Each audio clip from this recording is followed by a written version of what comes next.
I'll give it up for Nicole Phoenix.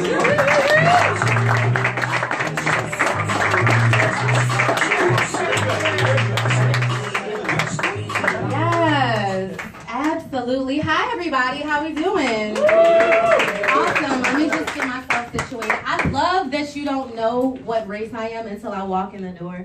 It's fucking awesome. It's amazing. It's gotten me so many jobs. Like, you have no... I just show up like, hi. And they're like, oh, hi. And they just roll with the interview, and then it ends up being super congenial. And they love me and my hair, and then I get the job. It's great. So, I like to start every show with a shout out. I usually shout out someone else, but today I'm going to shout out myself. Here's why. July marked my very first year in stand-up comedy. So,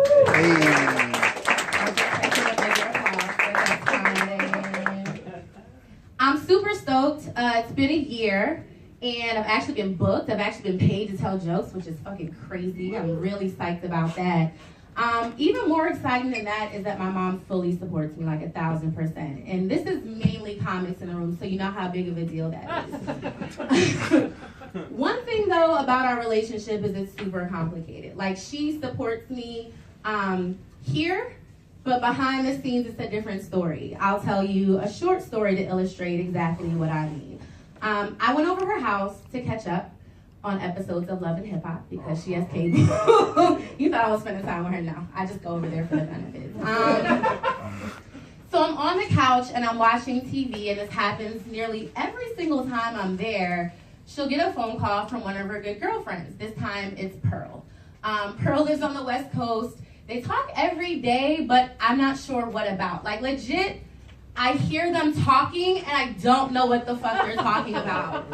Until the subject turns to me. It's like they get all their shit out the way, like, yeah, I went to Kohl's and fucking whatever. And then they turn to the kids, and then the tone, it like drops a register, like, oh, the girls? And she automatically like changes pitch and tone. And so I'm just sitting there ignoring the whole thing. And she's going into detail about my love life, my finances, my job, my house, everything. And I'm really used to this, but like something she says really sets me off. And I'm like, you know what, Nicole?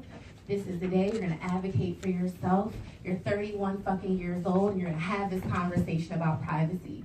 So I go up to my mom, and she's still on the phone, which if you have a black mom, that's not something you ever do. At 31 years old, I still know that's something you don't do. So I walk up to her, I'm just kind of like, shuffle up. And I'm like, Mom, you know, I really, and she's like, hold on, what? And I'm like, oh shit, this is really, so I start off real nice and strong. And I'm like, Mom, I would really appreciate it if you would stop fucking talking about my personal life. I did not curse. So I just want this to be clear. I've never cursed in front of my mom. I would not be here today, but I'm elaborating. Talking about my fucking personal life. I'm doing this so you white people can relate to what's happening. I've seen TV. I've seen Maury. I see how y'all do shit.